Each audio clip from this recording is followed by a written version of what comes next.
know, if you tell me you're here for a physical, you're going to make my day. It's unprofessional to flirt with the patients. I'm just on my way to Beverly Hills. Plastic surgery. Not that you need any. Michael J. Fox is a hotshot plastic surgeon who finds himself marooned in a small town in Dock, Hollywood. That's one of 5 new summer movies we'll be reviewing this week on Siskel and Ebert. And I'm Roger Ebert of the Chicago Sun-Times. And I'm Gene Siskel of the Chicago Tribune. And our first film is Dock, Hollywood. And this is a delightful, wistful, romantic comedy about the wholesome values of small-town life. Michael J. Fox stars as a yuppie doctor who dreams of making a pile of easy cash as a Beverly Hills plastic surgeon. But on his way to a job interview in California, he takes a wrong turn and winds up in Grady, South Carolina, the squash capital of America. And in order to pay a driving fine right away, he's required to become the new town doctor for a few days. And there he meets a pretty young woman, newcomer Julie Warner. Well, I really enjoyed our time together here, but since you're obviously not a patient and I'm not getting anywhere, tell me where I can find a guy named Lou, drives an ambulance. I'll get out of your life. I'm Lou. She's a tough cookie, and others in the town aren't exactly the pushovers they might seem to be. You need any life insurance? What? You should be vested in a term life program. Probably $250,000 to start. Come by my office. We could run a what if. Or are you too chicken? The fine young actress Bridget Fonda has a cute supporting role as a pretty young thing who sees the doctor as her ticket to ride out of town and to Hollywood. But you don't like Grady? No. So how come you don't leave? With you? Is that a proposition, Doctor?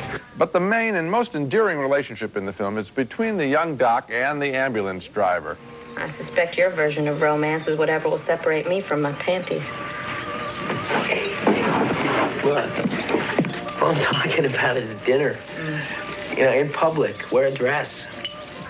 Panties are optional. They're very good together, and when I first heard the rough outline of this movie, I thought it was going to be some cheap comedy with silly medical jokes about big cities and small towns, but Dock, Hollywood is better than that. There's some real sweetness and wit in this script by 3 people, Peter Seaman, Jeffrey Price, and Daniel Pine.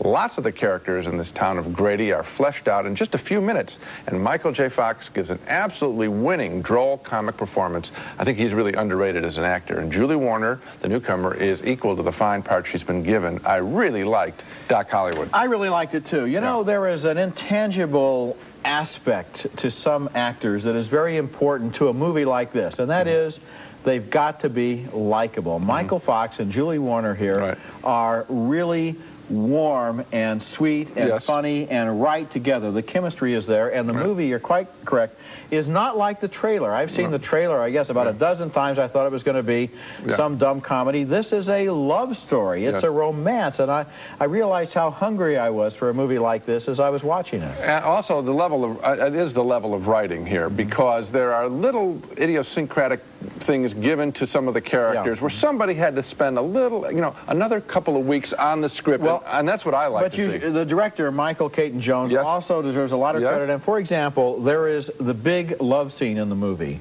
They're not horizontal, there's no nudity, they're dancing. It's a really well-directed scene. They're playing Patsy Cline's Crazy. That's right. And as they do it, all of the people at this county affair disappear, and it's just the boy and the girl and the colored lights. That is one of the most romantic scenes I've ever seen. I love that scene, too, and I like the way he starts it. The camera starts low. We remember the whole sequence. You're right. Great scene.